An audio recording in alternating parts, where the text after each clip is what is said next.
అందరికీ నమస్కారం అండి. ఈరోజు మనం భానుమతి రామకృష్ణ గారు రచించిన అత్తగారు లంకె బిందెలు అనే ఓ చక్కటి కథను విందాం. ఇక కథలోకి వెళ్దాం. మా అత్తగారికి ఉన్నట్టుండి నాడీ జ్యోతిషుల్ని చూడాలని పిచ్చి పట్టుకుంది. ఆయుర్దాయాన్ని గురించి కాదు, ఆవిడ ఆదుర్ద. చిన్నప్పుడు జ్యోతిష్యులు మా అత్తగారి జాతకం చూసి చాలా అదృష్ట జాతకం అని, ఆమె వృద్ధాప్యంలో ఆమెకి లంకె బిందెలు దొరుకుతాయని నాడి గ్రంథాలు చదివి చెప్పారట. ఇంకా కొంతమంది పెద్ద పెద్ద జ్యోతిషుల్ని విచారిస్తే అదే విషయం మరీ మరీ నొక్కి వక్కానిచ్చారట. ఇంతమంది చెప్తే నమ్మకపోవటం ఎలా?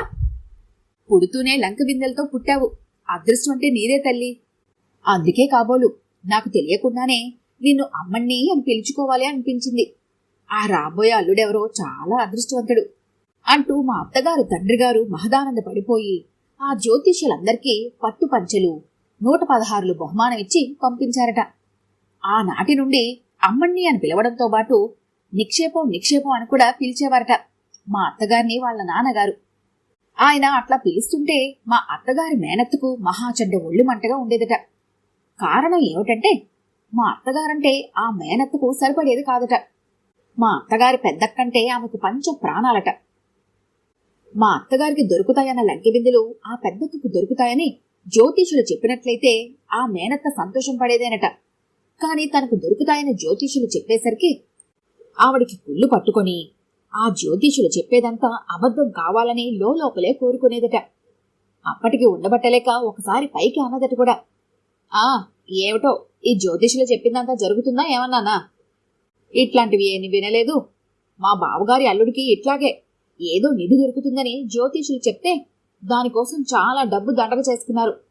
అట్లాగే మా అత్తగారి ఊళ్ళో ఒక అతనికి లంకె బిందెలు దొరుకుతాయని ఎవరో చెప్తే చివరికి దొరకనూ లేదు, పాడూ లేదు.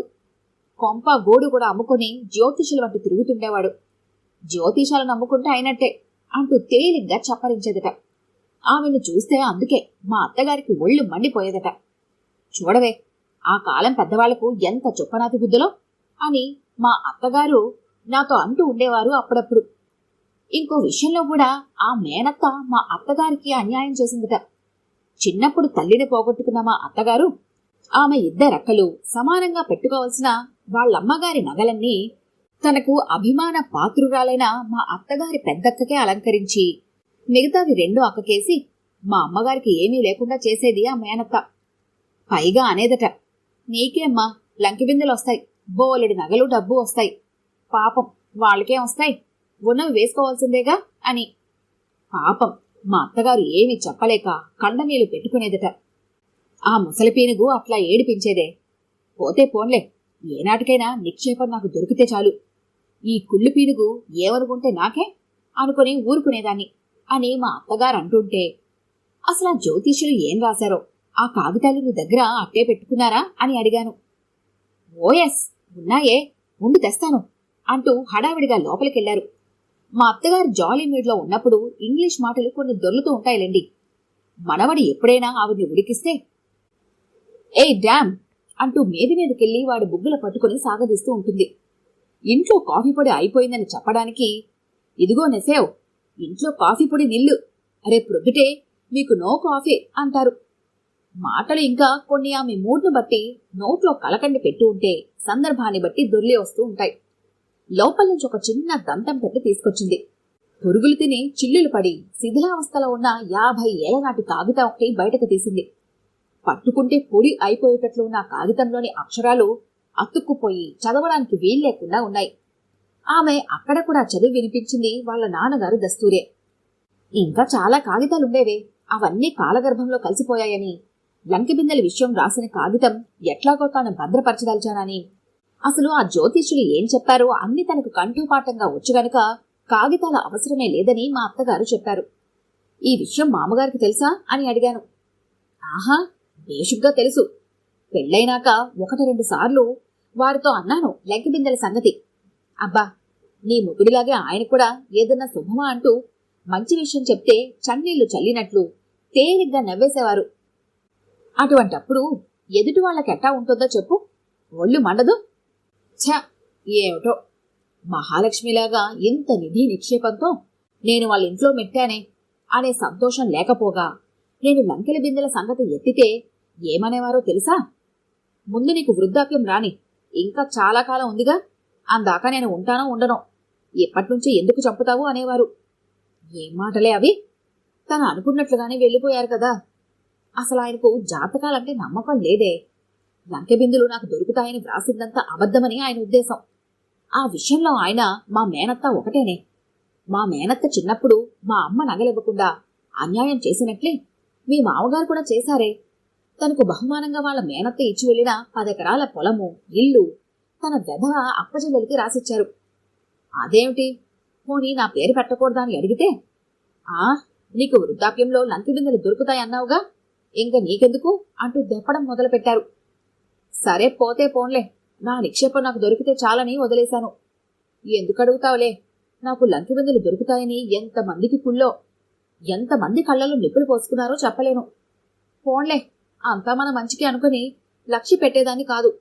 ఎంతమంది ఎంత ఏడ్చినా నా అదృష్టం ఎవరు తీసేయగలరంట? ఆ విషయం నా లంకెల బిందెల జాతకంలోనే వ్రాసిపెట్టిందే.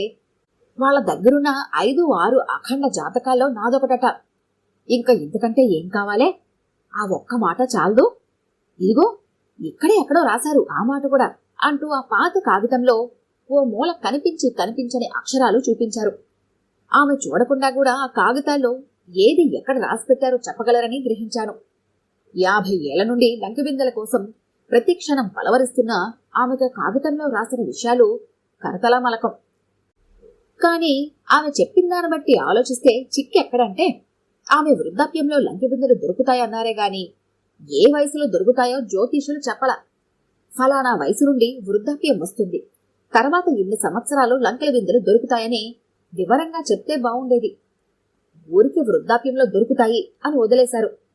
దానివల్ల మా అత్తగారు ఎన్ని సంవత్సరాలు మనశ్శాంతి లేకుండా వృద్ధాప్యం ఏ క్షణంలో వస్తుందో ఏమో అనే ఆందోళనతో గడపాల్సి వచ్చింది. ఒక్కోసారి అద్దంలో ముఖం చూసుకుని ముడతలు పడ్డట్లు అనుమానపడి వృద్ధాప్యం వచ్చేసిందేమోనని లంకెబిందెల కోసం కంగారు పడేవారట. కాని అప్పట్లో ఆవిడ వయసు 40 కూడా దాటలేదు గనుక అది వృద్ధాప్యం లెక్కకు రాదని చెప్పారట. లంకెబిందెలు ఆమెకి ఏ వయసులో దొరుకుతాయో చెప్పకపోయినా ఒక్క విషయం మాత్రం చెప్పి పుణ్యం కట్టుకున్నారు జ్యోతిష్యులు. అసలు ఆ లంకెబిందెలు ఎక్కడున్నాయో, ఎలా దొరుకుతాయో చెప్పారు. ఆ ఒక్కటే ఆమె ఆశకు పట్టుకొమ్మ. ఆ కొమ్మకు పూలు పూసి, కాయలు కాసి, పండ్లు పండే సమయం వచ్చింది. కాని దానికి ఇంకొక చిక్కొచ్చింది. జ్యోతిష్యులు చెప్పిన ప్రకారం ఆ లంకెబిందెలు ఆమె వృద్ధాప్యంలో కట్టించేటువంటి సొంత ఇంట్లో దొరుకుతాయని చెప్పారు. అది ఇంటి లోవల కాదు, ఆ కట్టించబోయే ఇంటి పూజాగృహం దగ్గర నుంచి నేరుగా తూర్పు వైపుకు 25 గజాల 2 అడుగుల లోతు తవ్వుకుంటూ వెళ్లి అక్కడి నుంచి దక్షిణం వైపుకు తిరిగి మరో 30 గజాల దూరం 3 అడుగుల లోతు తవ్వుకుంటూ వెళితే అక్కడ మామిడి చెట్టు ఉంటుందట. దాని కింద ఒక పుట్ట ఉంటుంది. పాము మాత్రం అక్కడుండదు, బయట తిరుగుతూ ఉంటుంది. ఆ పుట్ట దగ్గర నుంచి 10 అడుగుల దూరంలో ఓ పడిపోయిన పాత ప్రహరీ గోడ ఉంటుంది. గోడ వరకు 2 అడుగుల లోతు తవ్వితే 2 అడుగుల వెడల్పు ఉండేటట్లు తవ్వితే ప్రహరీ గోడ పక్కగానే గడ్డపారకు ఖంగమని తగులుతుంది. అదే గుర్తు అని ఇంకా లంకెబిందుల్లో ఏముంటాయో కూడా వ్రాశారు. మోహిరీలు, సవర్లు, వజ్రాలు, కెంపులు కలగలిపిన నగలు, పచ్చలు ముత్యాలు కలగలిపిన హారాలు, బంగారు నగలు, వెండి రూపాయలు ఇలాంటివి చాలా ఉంటాయని, మోహిరీలన్నీ కూడా నవాబుల కాలం నాటివని, ఆ డబ్బంతా నవాబుల కొలువులో పనిచేసే కొందరు ధనికులు వారసులు లేక లంకెబిందుల్లో భద్రం చేసి భూస్థాపితం చేశారని, అలా చేసేటప్పుడు వాళ్ళు కోరుకున్నదేమిటంటే ఎప్పటికైనా ఆ లంకెబిందెలు నవాబు కొలువులో పనిచేసిన వంశ పరంపరకే దొరకాలని, ఆ వంశ పరంపర అక్కడ ఉన్నా సరే, 1000 మైళ్ళ దూరంలో ఉన్నా సరే ఆ లంకెబిందెలు భూమిలోనే నడుచుకుంటూ వచ్చి వాళ్లకే దొరుకుతాయని, చివరకు ఆ బిందెలు తవ్వి తీసిన వాళ్ళు కూడా తెలంగాణ వాళ్ళే అయి ఉండాలని కోరుకుని బిందెలు పాతేశారట. ఆ తెలంగాణ వాళ్ళ కోరిక ఎంత బలమైందో చూశావంటే నీకు తెలిసే ఉంటుంది. మీ మామగారి తాత ముత్తాతలు అక్కన్నా మాదన్నలు నవాబు కొలువులో వాళ్లేగా. మా నాన్నగారికి కూడా తాత ముత్తాతలకు దాయాదులుండేవాళ్లు.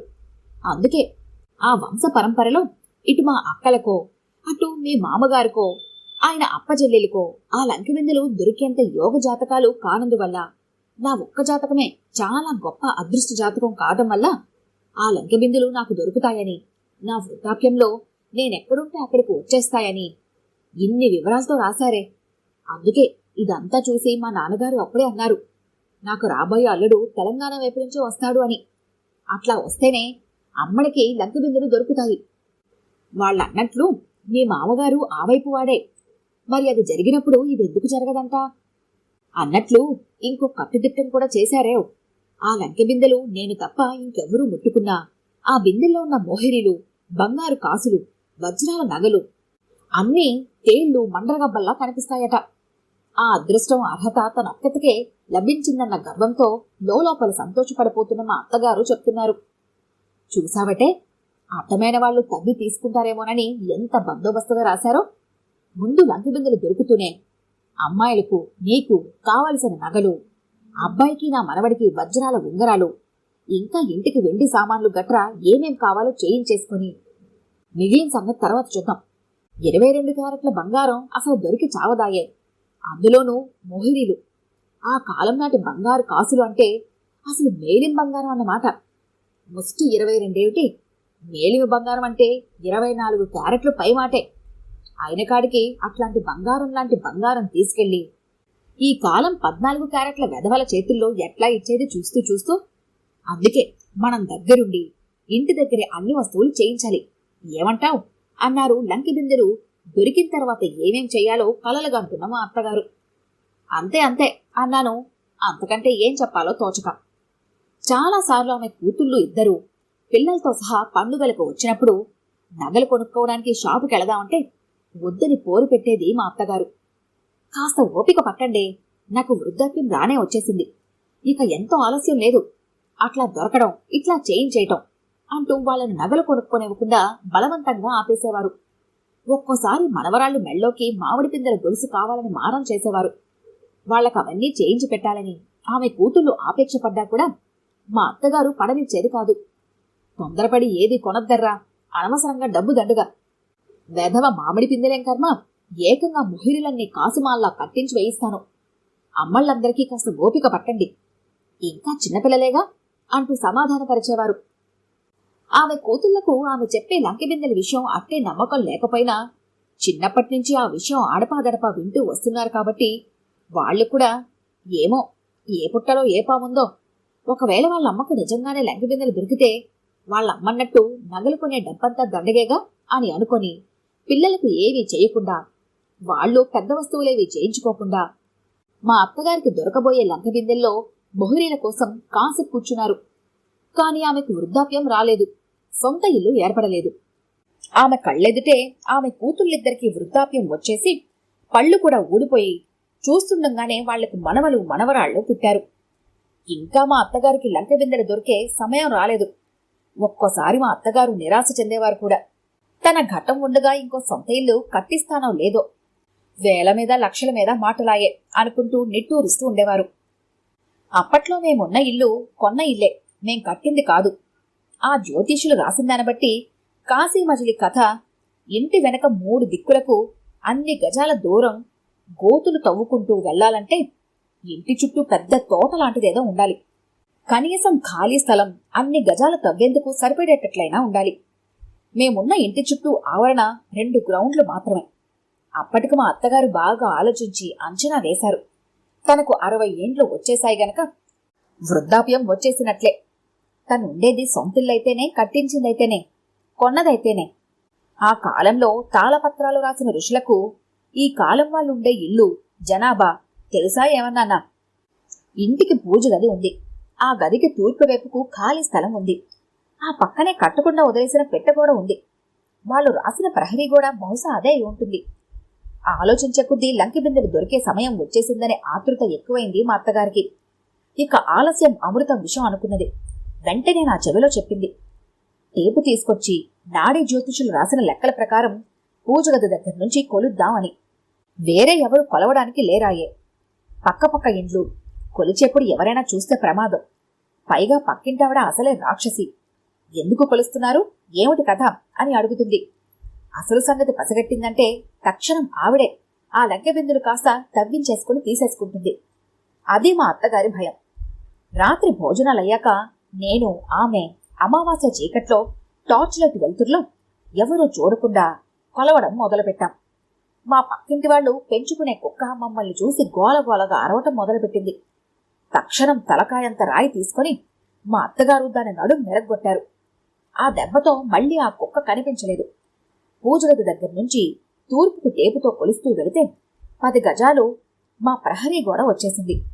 మిగతా 10 గజాలు మా వెనక ఇంటి వాళ్ళు భోజనాల గదిలోకెళ్తుంది. అటు ఇటు నుంచి దక్షిణాలు తవ్వుకుంటూ అన్ని ఇండ్లే. ఇన్ని కొంపలు తవ్వుకుంటూ పోవడం మాటలా? పైగా అట్లా తవ్వుతూ పోతుంటే ఆ ఇండ్ల వాళ్ళు ఊరుకుంటారా? లాభం లేదు. ఋషులు రాసిన ఇల్లు ఇది కాదు. ఏదో బాగా చుట్టూ తోటలాంటిది ఉండేదాంట్లో ఇల్లు కట్టాలి, అక్కడ తవ్వాలి. అందుకే వాళ్ళు ఫలానా వయసులో దొరుకుతాయని వ్రాయలేదు, చూసావా అంటూ ఋషుల తెలివిని మెచ్చుకున్నారు మా అత్తగారు. అందుకే మళ్లీ అలాంటి తాళపత్రాలు చదివేవాళ్లుంటే తను బ్రతుకుండగా సొంత ఇల్లు కట్టించుకుంటుందో లేదో అనే విషయం కనుక్కోవాలని ఆమె ఆరాటపడ్డం మొదలుపెట్టారు. ఎవరో నాడి జ్యోతిషులున్నాడంటే విచారించారు. ఆ జ్యోతిషుడు తాళపత్రాలు చదివి చదివి మతి చెడి పిచ్చిపట్టి దేశాల మీద పోయాట. ఇంకొకడెవడో ఉన్నాడంటే అక్కడ విచారించారు. అతను సిగరెట్లు కాలుస్తూ చదువుతాట. చచ్చ, అప్రాచుడు, వాడేం చదువుతాడు? వద్దన్నారు మా అత్తగారు. మనకు ఆచారవంతుడెవరో చదువుతాడని తెలిసి అక్కడికి వెళ్లారు మా అత్తగారు. తీరా వెతికితే మా అత్తగారు జాతకం అతని దగ్గర లేదట. ఇంత పెద్ద యోగ జాతకాలు ఉండాలంటే ఆ చదివేవాడికి తగిన యోగ్యత ఉండాలి, లేకపోతే కనిపించవు. అది శాపమట. ఇక నిస్పృహతో కూడిన నిట్టూర్పు విడిచారు మా అత్తగారు. ఆ రోజు మధ్యాహ్నం భోజనానికి వస్తూ మాకొక శుభవార్త తెచ్చారు మా వారు. మా ఇంటి 4 మైళ్ళ దూరంలో ఒక అందమైన మామిడి తోట అమ్మకానికి వచ్చిందని, అంత మంచి తోట చుట్టుపక్కల ఎక్కడా లేదని, కొందామనుకుంటున్నానని, ఆ తోటలోనే ఒక చిన్న ఇల్లు కట్టించుకొని హాయిగా పల్లెటూరి వాతావరణంలో ఉన్నట్టు ఉండిపోవచ్చని చెప్పారు. నాకు నిజంగానే చాలా ఆశ్చర్యం కలిగింది. మా వారికి మా అత్తగారి లంకెబిందెల సంగతి తెలీదు. వారు తోట కొనడానికి తీర్మానించడంలో మా అత్తగారు చెప్పేది నిజంగానే జరిగే సూచనలు కనిపిస్తున్నాయి అనిపించింది. వెంటనే మా అత్తగారితో చెప్పేశాను, తోట కొని ఇల్లు కడుతున్నామని. ఇక ఆమె ఆనందం చెప్పసఖ్యం కాదు. అంతేనే, దేనికైనా ఆ వేళ రావాలి అన్నారు. తోట కొన్న వెంటనే మా అత్తగారు నేను చూడటానికి వెళ్ళాం. 15 ఎకరాల తోట, చుట్టూ తాటి చెట్లు, ప్రహరీ గోడ పెట్టినట్లున్నాయి వరుసన. తోటంతా ఎక్కువగా మామిడి చెట్లు, బత్తాయి చెట్లు, నిమ్మ చెట్లు ఉన్నాయి. బాటలకు 2 వైపులా కొబ్బరి చెట్లు ఉన్నాయి. కొంత భాగంలో వరి పైరు, మిరపమళ్ళు, వంగమళ్ళు, కూర మొక్కలు కూడా ఉన్నాయి. పెద్ద పెద్ద బావులు 2 ఉన్నాయి. వాటికి పంపు సెట్లు కూడా ఉన్నాయి. మేం వెళ్లే సమయానికి మిరప మల్లుకు, వరి పైరుకు నీరు పారుతోంది. కలకల్లాడుతున్న తోటను చూసి మా అత్తగారు నేను, ఎంత అందంగా ఉందో, ఇక్కడ ఇల్లు కట్టుకుని ఉండటం అనేది నిజంగా ఒక గొప్ప అదృష్టం అనుకోవాలి అన్నాను ప్రశాంతంగా ఉన్న వాతావరణాన్ని చూసి తన్మయత్వం చెందిన నేను. అవునే, లక్ష్మీదేవి నివసించే చోటు.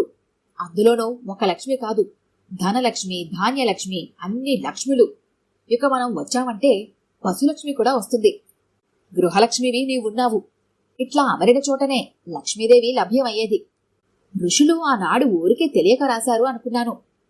నాడీ గ్రంథాల్లో వేలకు వేలు పోసి అడ్డమైన వాళ్లు కట్టించిన కొంపలు కొన్నంత మాత్రాన మనం కట్టించిన ఇల్లు అవుతుందా? దీనికి సాటికొస్తుందా? తెలియకడుగుతాను అన్నారు. ఆ రోజు వరకు మేమున్న పాత ఇంటిని మెచ్చుకుంటూ వచ్చిన మా అత్తగారు. ఇంటి మాట ఎట్లా ఉన్నా తోట చాలా అందంగా ఉంది. ఇలాంటి ప్రశాంత వాతావరణం కావాలని నేనెప్పుడూ కోరుకునేదాన్ని. ఇంతకాలానికి నా కోరిక నెరవేరింది. ఇలాంటి చోట కనుక చిన్న పూరిళ్లు వేసుకున్నా హాయిగా ఉండొచ్చు అన్నాను చల్లటి మామిడి చెట్లు నీడన కూర్చోబోతూ. లే అంటూ చటుక్కున నా చెయ్యి పట్టుకుని అవతలికి లాగేశారు మా అత్తగారు. ఆశ్చర్యపోయాను. ఏమైందని అడిగాను. ఎందుకలా లాగేసిందో అర్థం కాక అటూ ఇటూ చూసి నా చెవి దగ్గరకొచ్చి చెప్పింది, నా జాతకంలో రాసినట్టు లంకిబిందెల కోసం తవ్వుకుంటూ పోవాలి. దోవ ఒకవేళ ఇదే అయితే చూడు అంటూ మామిడి చెట్టు కింద ఉన్న చిన్న చీమల పట్ట చూపించింది. అది ఒట్టి చీమల పుట్టే అన్నాను. అది పాముల కోసమే కదే పిచ్చిదానా అన్నది మా అత్తగారు నా చాదస్తానికి నవ్వుతూ. తోటంతా మామిడి చెట్లే. ప్రతి మామిడి చెట్టు కింద అలాంటి పుట్టలు చాలా కనిపించాయి. మా అత్తగారు జాతకంలో చెప్పిన మామిడి చెట్టు, దాని కింద ఉన్న పుట్ట ఎక్కడున్నాయో అర్థం కాలేదు. అర్థం కావడానికి ఏముంది? ముందు అబ్బాయి ఇంటికి పునాదులు తీయించడం మొదలు పెడితే పూజగది ఎక్కడో తెలిసిపోతుంది. ఇక మిగతా అంతా దానంతటదే తెలిసొస్తుందిలే అదిగో అటు చూడు అంటూ మాకు దగ్గరలో ఉన్న పడిపోయిన పాత ప్రహరీ గోడ చూపించారు మా అత్తగారు. చుట్టూ తాటి చెట్లున్నాయి. మధ్యలో కాస్త మేరకు ఆ గోడ ఎందుకు కట్టి వదిలేశారో అర్థం కాలేదు. ఆ గోడ మా అత్తగారి దృష్టిని ఆకర్షించింది. ఆమె జాతకంలో రాసిన ప్రహరీ గోడ అదే అయి ఉంటుందని ఆమె అనుకున్నారని గ్రహించాను. ఒక శుభముహూర్తాన తోటలో ఇల్లు కట్టడానికి పునాదులు తవ్వటం మొదలుపెట్టారు. ఇంజనీర్కు ఎవరూ చెప్పకుండానే మా అత్తగారి జాతకంలో చెప్పిన లెక్కల ప్రకారం ప్రహరీ గోడ వైపుకు తవ్వడానికి సరిపోయేటట్లుండే చోటునే గాలి వెలుతురు బాగా వస్తుందని అక్కడే పునాదులు తీయమని చెప్పారు ఇంజనీరు. చెప్పకేం చేస్తాడే, అసలు వాడెవడూ చెప్పడానికి. ఏనాడో ఋషులే చెప్పేశారాయే. వీడు కేవలం నిమిత్తమాత్రుడు. ఆ ఋషులే వీడి చేత అట్లా పలికిస్తున్నారు అంతే అంటూ తేలిగ్గా చప్పరించారు. పునాదులు తీసే చోట ఎర్రటి ఎండలో గొడుగు వేసుకుని నిలబడేది మా అత్తగారు. నీకెందుకమ్మా శ్రమ? కాంట్రాక్ట్ ఇచ్చాం. పైన చూడటానికి ఒక సూపర్వైజర్ని పెట్టాను. ఇంకా నువ్వెందుకు ఎండలో అనవసరంగా అని వాళ్ళ అబ్బాయి అంటున్నా కూడా పూజగది పునాదులు తీసేదాకా కాస్త చూస్తాలేరా, నాకు మాత్రం పనే ఉంది అనేవారు మా అత్తగారు. తను ఎందుకట్లా కాపలా కాస్తున్నారో నాకు తెలుసు. ఇంటి పునాదులు చూడటానికి కాదు, లంకెబిందుల్లో ఒకటి ఎక్కడైనా పొరపాటున పూజాగృహం పునాదుల్లో ఎక్కడైనా దిగబడిపోతుందేమో అని ఆమె అనుమానం. పైగా లంకెబిందులు ఒకే చోట ఉండవట. అర్ధరాత్రులు భూమిలో తిరుగుతూ ఉంటాయట. అవి తిరిగేటప్పుడు రకరకాల శబ్దాలు వినిపిస్తాయట. ఘల్లు ఘల్లుమంటూ ఒకసారి, మూలుగుతున్నట్లు ఇంకోసారి, ఇంకా ఎన్నో విధాలైన శబ్దాలు వినిపిస్తూ ఉంటాయట. అందుకే ఫలానా వాళ్ళ ఇంట్లో లక్షలకు లక్షలు మూలుగుతున్నాయనే సామెత వచ్చిందని కూడా మా అత్తగారు విశదీకరించారు. లంకెబిందెలకు సంబంధించినంత వరకు అన్ని వివరాలు ఆమె ఏనాడో తెలుసుకొని మనసులో పదిలం చేసుకున్నారు. తోటలో ఇల్లు క్రింద భాగం తయారవుతూనే ఇంట్లో చేరిపోవాలి. మళ్లీ మూడం వస్తుందని మా అత్తగారు ఆదుర్దా పట్టం వల్ల కట్టడం పని త్వరగా కానివ్వటం మొదలుపెట్టారు. ఆ రోజు ఆదివారం. పనివాళ్లు రారు కదా, తోటకు వెళ్ళక్కర్లేదు కదా అని కాస్త తాపీగానే మరికట్టుకున్నారు మా అత్తగారు. వాళ్ళబ్బాయి హడావిడిగా తోటకు బయలుదేరుతుంటే ఈరోజు ఏం పనుందిరా అని అడిగారు.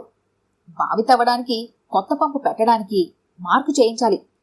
ఇంటి ముందు నీళ్ల బాధుండదు కదా అన్నారు వాళ్ళ అబ్బాయి. ఇంకా బావులెందుకురా, ఉన్నాయిగా 2 బావులు నిక్షేపంగా అన్నారు మా అత్తగారు. ఆ 2 బావుల నీళ్లు తోటకు వరి పైరుకు సరిపోతాయి. పైగా నీళ్లు మడ్డిగా ఉన్నాయి. ఆ బావులు బాగా లేవు. ఇంటికి దగ్గరగా ఉండేటట్టు ఒక బావి తీయాలి. దానికే మంచినీళ్లు పడే చోటొకటి చూశారు ఇంజనీరు అన్నారు వాళ్ళ అబ్బాయి. ఎక్కడ చూశారా అన్నారు మా అత్తగారు కాస్త కంగారు పడుతూ. ఇంటికి కాస్త దూరంలో చిన్న ప్రహరీ గోడ లేదు, దాని పక్కనే అన్నారు వారు. మా అత్తగారు గుండె ఆగిపోయినంత పని అయింది. థాట్ అక్కడ తీయడానికి వీల్లేదు అన్నారు మా అత్తగారు. మా వారు ఎంతో నచ్చచెప్పడానికి ప్రయత్నించారు. నువ్వు 1,00,000 చెప్పు, ఆ ప్రాంతంలో తవ్వటానికి వీల్లేదంటే వీల్లేదు. ఆ మూలా దేవతలున్నారు అనేశారు మా అత్తగారు. ఇలా మా అత్తగారి చాదస్తంతో కొద్ది రోజుల్లోనే కొత్త ఇంటి కట్టడం పూర్తయింది. మంచి రోజు చూసి కొత్త ఇంట్లో అర్ధరాత్రి 12 గంటలకు ముహూర్తానికి గృహప్రవేశం చేశాం. మా పనివాడు పిచ్చిరెడ్డి ముందుగా ఆవును దూడను లోపలికి తోలుకెళ్తే వెనకాలే మేము ప్రవేశించాం కొత్త ఇంట్లో. అప్పట్నుంచి ఇక ప్రతి క్షణము మా అత్తగారికి చాలా విలువైందిగా కనిపించడం మొదలుపెట్టింది. పూజాగృహంలో అందరి దేవుళ్లతో పాటు లక్ష్మీదేవి వెండి పటం పెట్టి ధూపదీప నైవేద్యాలన్నీ చేసి నమస్కారం చేసుకున్నాం. మా వారు పాత ఇంటికెళ్లి పడుకున్నారు, కొత్త చోట నిద్ర పట్టదని. ఆ రాత్రి నేను మా అత్తగారు పూజగదిలోనే ఓ మూల చాపేసుకుని పడుకున్నాం. వెనక వంటింటి ముందు పిచ్చిరెడ్డి తన భార్య పిచ్చి పడుకున్నారు. పూజగది కిటికీలోంచి తూర్పు వైపుకు ఎన్ని గజాలు తవ్వాలో నాకు చూపిస్తూ, ఎలా తవ్వాలో, ఎప్పుడు తవ్వాలో రహస్యంగా నాకు చెబుతూ రాత్రి 2 గంటల దాకా మా అత్తగారు నన్ను నిద్రపోనివ్వలేదు. ఆ తర్వాత నాకెప్పుడు నిద్ర పట్టిందో తెలీదు. మంచి నిద్రలో ఉన్న నన్ను తట్టి లేపారు మా అత్తగారు. వినిపించిందా అని అడిగారు రహస్యంగా. లేదన్నాను అయోమయంగా 4 వైపులా చూసి. ఆమె మళ్లీ నా చెవి దగ్గరకొచ్చి, గజ్జలమోతే లంకెబిందెలు తిరుగుతున్నాయి, అదిగో విను అంటూ ఓ మూలకు చూపించారు. ఏదో గజ్జల శబ్దం వినిపించి ఆగిపోయింది. ఇంటి పక్కనే ప్రహరీ గోడ అవతల రోడ్డు వైపు చాలా గుడిసెలు, పెంకుటిల్లులు ఉన్నాయి. ఒకసారి పై డాబా మీదకెళ్లి చూసినప్పుడు ఆ పక్క గుడిసెలో ఎవరో గుర్రబండి వాళ్ళున్నట్లు గుర్తొచ్చింది. మా అత్తగారితో ఆ మాటనే ధైర్యం లేక ఊరుకున్నాను. మళ్లీ ఆ గజ్జల చప్పుడు వినిపిస్తుందేమోనని కాసేపు ఎదురు చూశారు మా అత్తగారు. ఏమీ వినిపించల. కాని సడన్ గా పెద్ద గురక వినిపించడం మొదలుపెట్టింది.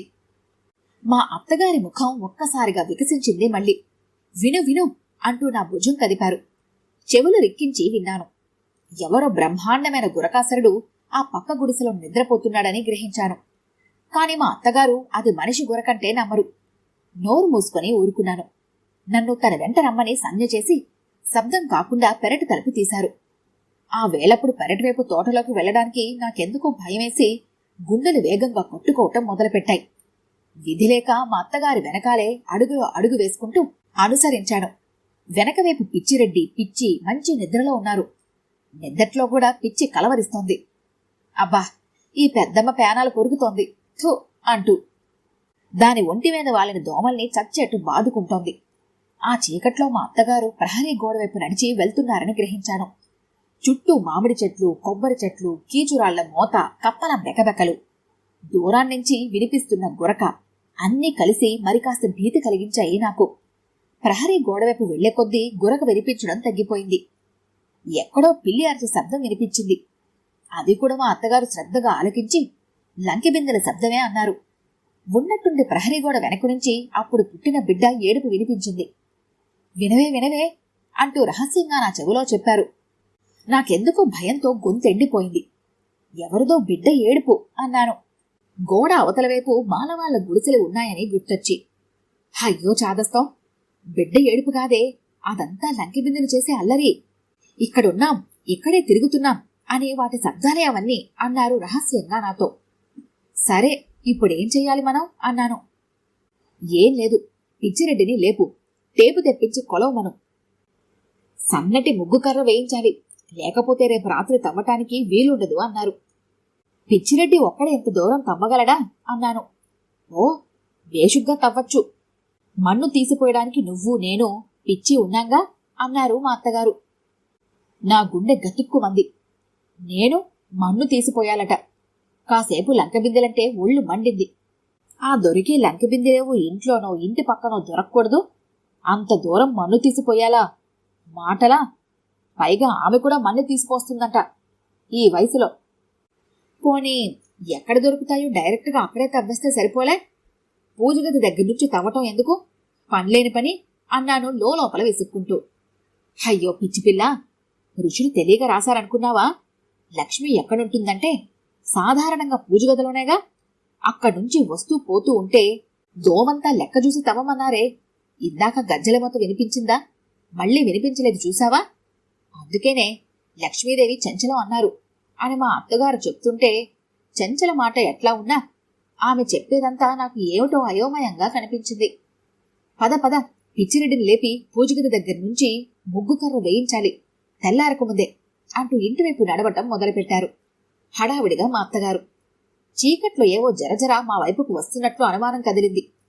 ముందుకు వేయబోతున్న కాలు చటుక్కున వెనక్కు తీసుకుని ఓయమ్మో అంటూ ఒక్క అరుపరిచి ఎగిరి నన్ను వాటేసుకున్నారు మా అత్తగారు. పెద్ద పెద్ద నాగుపాములు 4, సారపాములు 2, వాటి పిల్లలు 6, కట్లపాములు 2, వాటి పిల్లలు సకుటుంబ సపరివారంగా 2 ఆట సినిమా చూసి ఇంటికెళ్లే జనంలాగా మా ముందు నుంచి మెల్లగా వెళ్లి చీకట్లో కలిసిపోయాయి. నా గుండె కాసేపు ఆగి మళ్లీ పనిచేయటం మొదలెట్టింది. అన్ని పాముల్ని ఒకేసారి నేనెప్పుడూ చూడలేదు. బహుశా ఎవరూ చూసి ఉండరేమో. హౌరా, ఎన్ని పాములు, ఎన్ని రకాల పాములు! నే పుట్టి బుద్ధిరిగి ఇన్ని పాములు చూడలేదు. ఈ లెక్కన తోటలో చాలా పాములున్నాయన్నమాట. ఏమేం, రేపు పొద్దుటే ముందు పాములు పట్టేవాళ్ళని పిలిపించాలి. తోటలో ఉండే పాములన్నీ పట్టించేసేయాలి. పైగా రేపటి నుంచి ఈ తవ్వే పనంతా లైట్లు లేకుండా రాత్రులే చెయ్యాలాయే. ఇన్ని పాములు తిరుగుతుంటే ఏం గతి? ఓయమ్మా, ఎంత పెద్ద పాములే అంటూ గుండెలు బాదుకున్నారు పాములను చూసి హడలెత్తిపోయిన మా అత్తగారు. మర్నాడు పొద్దుటే పాములు పట్టేవాళ్లు వచ్చారు. పాములు పట్టించాలన్నారే గాని మా అత్తగారు గాని నేను గాని మర్నాడు పాములు పట్టేవాళ్లు కావాలని ఎవరికీ చెప్పలేదు. వాళ్ళకెట్లా తెలిసింది? అసలు వాళ్ళెవరు పంపారు? వాళ్ళను చూస్తుంటే నాకెక్కడలేని ఆశ్చర్యం కలిగింది. ఎవరు చెప్పారు మీకు మా తోటలో పాములున్నాయని అని అడిగాను పాములు పట్టేవాళ్లను. అయ్యో తల్లి, మాకెవరు చెప్తారు? ఏడ పాములుంటే ఆడికి మా కాళ్ళు ఈడ్చుకొని వచ్చేస్తాయి అన్నారు పాముల వాళ్ళు. వెనక నుంచి మా అత్తగారు నా చేతి మీద గోకి, వీలు రావటం ఏమిటే వీళ్ళ తలకాయ, వీళ్ళని ఆ ఋషులే రప్పించారు అన్నారు రహస్యంగా నా చెవిలో. తోటలో ఉండే పాములన్నీ పట్టి వెళ్లాల్సిందే అన్నాను నేను. పాముకి 10 రూపాయలు ఇస్తే పడతాం అన్నారు పాముల వాళ్ళు. విధి లేక సరే అన్నారు మా అత్తగారు. మళ్లీ 10 పాములు పుట్టుకొచ్చాయి. ఏమేం చూసావా, దొంగవెదవులు పాముకు 10 రూపాయలన్న తర్వాత మళ్లీ ఎన్ని పుట్టుకొచ్చాయో అన్నారు మా అత్తగారు నా చెవిలో. ఇంకా ఉన్నాయేమో చూడమన్నాం. ఇక లేవని బుట్టలు కట్టేశారు. నీకెట్లా తెలుసురా ఇంక లేవని అని అడిగారు మా అత్తగారు. తెలుసు పెద్దమ్మా, ఉండేవి పట్టేశాం అన్నారు ఒకళ్ళనొకళ్ళు చూసుకుని నవ్వుకుంటూ. అప్పటికే 2 గంటలైంది.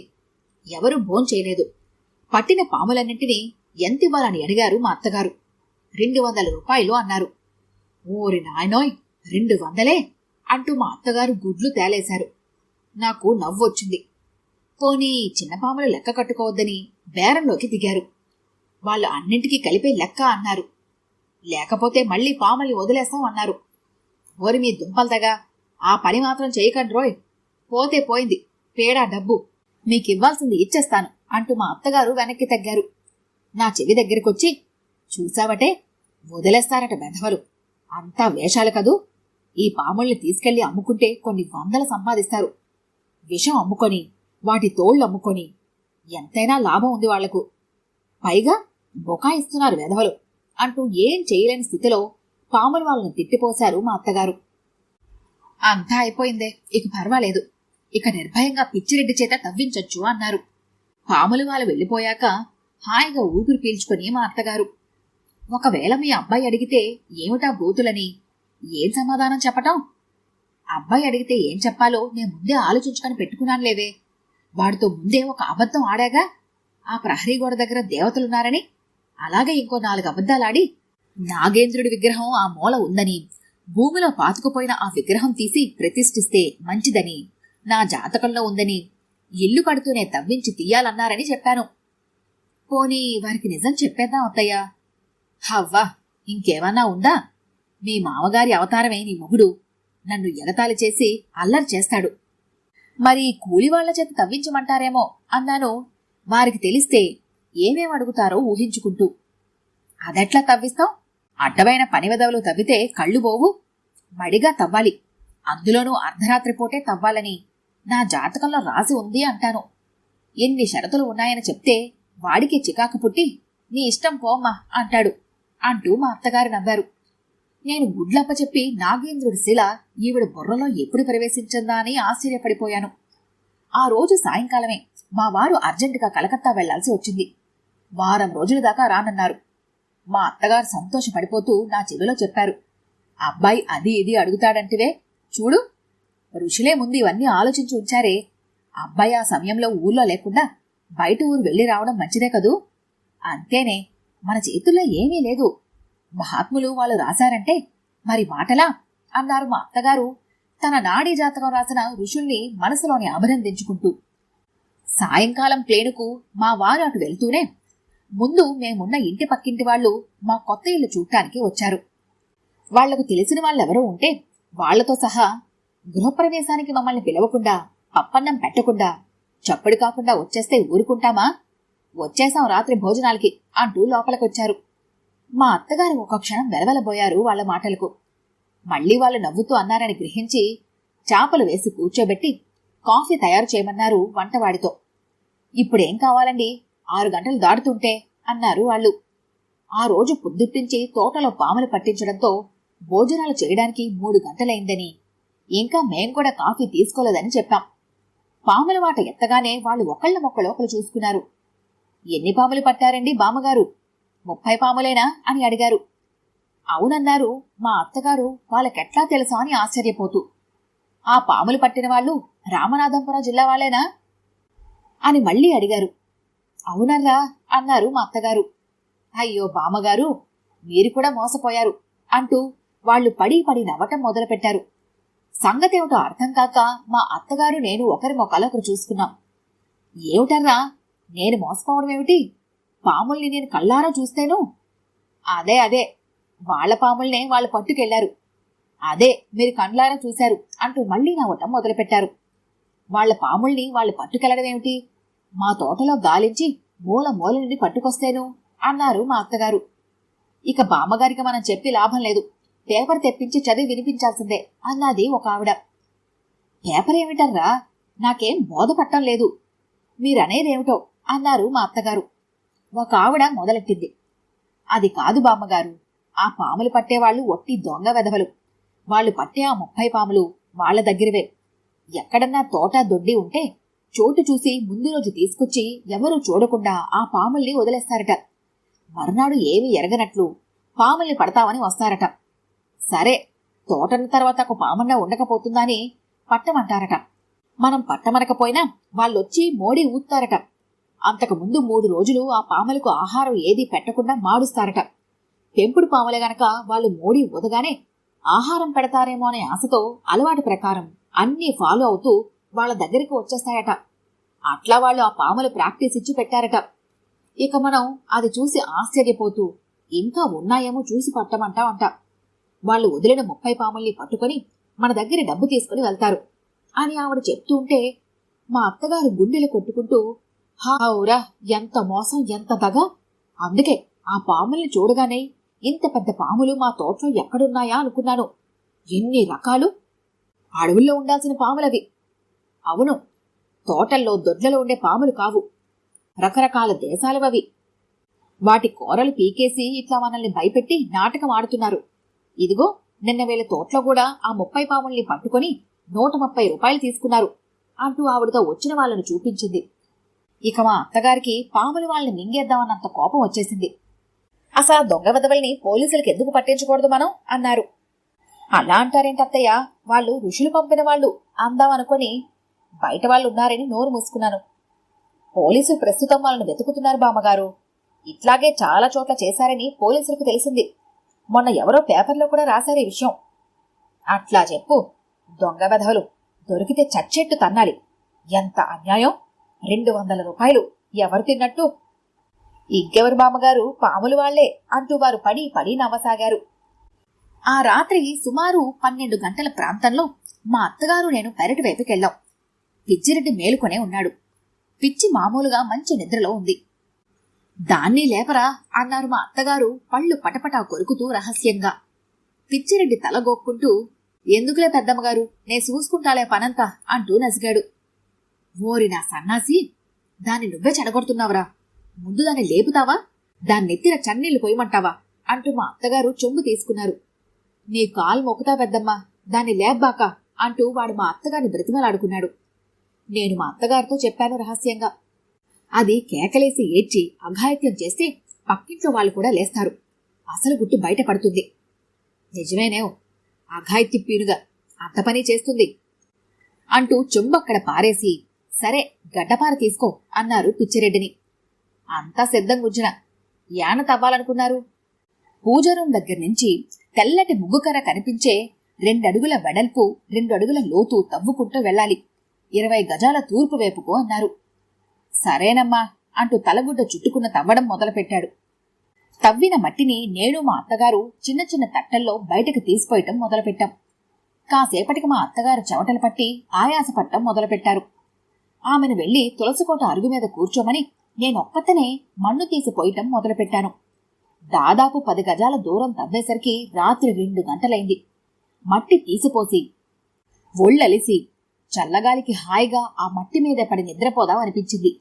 మా అత్తగారు తులసికోట అరుగు మీద ఎప్పుడు నడుం వాల్చారో, మంచి నిద్రలో ఉన్నారు చూస్తే. పిచ్చిరెడ్డి మధ్య మధ్య పంపు దగ్గరికెళ్లి నీళ్లు తాగి వస్తూ తవ్వుకుంటూ పోతున్నాడు. నేను మట్టి తీసిపోయడం చూసి వాడు బాధపడుతూ, ఎందుకమ్మా మీకి కష్టం, ఎందుకమ్మా ఇంత రాత్రివేళ తవ్వమంటారు పెద్దమ్మగారు అని అడిగాడు. దేవుడి బొమ్మలు దొరుకుతాయట, అవి రాత్రిపూటే తవ్వి తీయాలట అన్నాను. మా అత్తగారు నేర్పించిన పాఠం ఒప్పగించినట్లు. ఇంకా వాడు మాట్లాడలేదు. తెల్లవారుజాము 4 గంటలయ్యేసరికి 20 గజాలు తవ్వేశాడు తూర్పు వైపుకు. ఇక దక్షిణానికి తిరగాలి. వెళ్లి మా అత్తగారిని లేపాను. ఆమె తుల్లిపడి లేచి నన్ను చూసి అంతవరకు నేనేం చేస్తున్నానో గుర్తొచ్చి నా ఒళ్లంతా పట్టి, అయ్యో నా నిద్ర పాడుగాను, నేను నిద్రపోయానటే, ఎంతసేపు ఒక్కతే మన్ను తీసుకొస్తున్నావన్నమాట, నా బుద్ధి బుగ్గిగాను, ఏం పని చేశాను, నిన్నెంత కష్టపెట్టాను అని నొచ్చుకుంటూ అంతవరకు తవ్విన చోటంతా వెళ్లి చూశారు. ఇక రేపు మిగతాది తవ్వేస్తే పని అయిపోతుంది అంటూ సంతోషపడిపోయారు. ఇక నువ్వు వెళ్ళి పడుకోమ్మా కాసేపు అంటూ పిచ్చిరెడ్డిని చూసి, ఒరే, రేపటితో ఈ పని అయిపోవాలి. రేపైనా నువ్వు పిచ్చిని లేపి తీసుకురాకపోతే నేను ఊరుకోను. బిడ్డ ఒంటరిగా ఎంత కష్టపడ్డది, అలవాటు లేని పని. దాని నెత్తికెత్తి, అవునే అమ్మాయి, ఏవైనా విగ్రహాలు కనిపించాయా అన్నారు పిచ్చిరెడ్డి వినేటట్లు వాడు చూడకుండా నాకు సంజ్ఞ చేస్తూ. లేదు అన్నాను ఆమె అడిగింది అర్థమైంది అన్నట్టు. అప్పటికి ఆమెకు సందేహం తీరక నా చెవి దగ్గరికి వచ్చి అడిగారు, పిచ్చిరెడ్డి ఏమైనా అడిగాడా అని. అడిగాడు. అర్ధరాత్రి పూట తవ్వి తీయాలి ఆ దేవుడు బొమ్మల్ని అని చెప్పాను. హారి దొంగ వెదవా, అసలు వీడికెందుకో ఆరాలన్నీ నోరు మూసుకుని పని చేసుకుని పోవాలి గాని పెళ్ళాన్ని లేపి పని చేయించే దమ్ము లేదు సాని ముచ్చు వెదవకు. ఈ వివరాలెందుకో. మా అత్తగారు అనుకున్న ప్రకారం మర్నాడు రాత్రి త్వరగానే తవ్వటం ఆరంభించి ప్రహరీ గోడ దగ్గరికి చేరుకున్నాం. మా అత్తగారు నిద్ర మేలుకోవడానికి విశ్వం ప్రయత్నం చేశారు. కాస్త అట్లా నడుం వాలుస్తానే అంటూ వెళ్లి తులసికోట అరుగు మీద వాలారు. అంతే.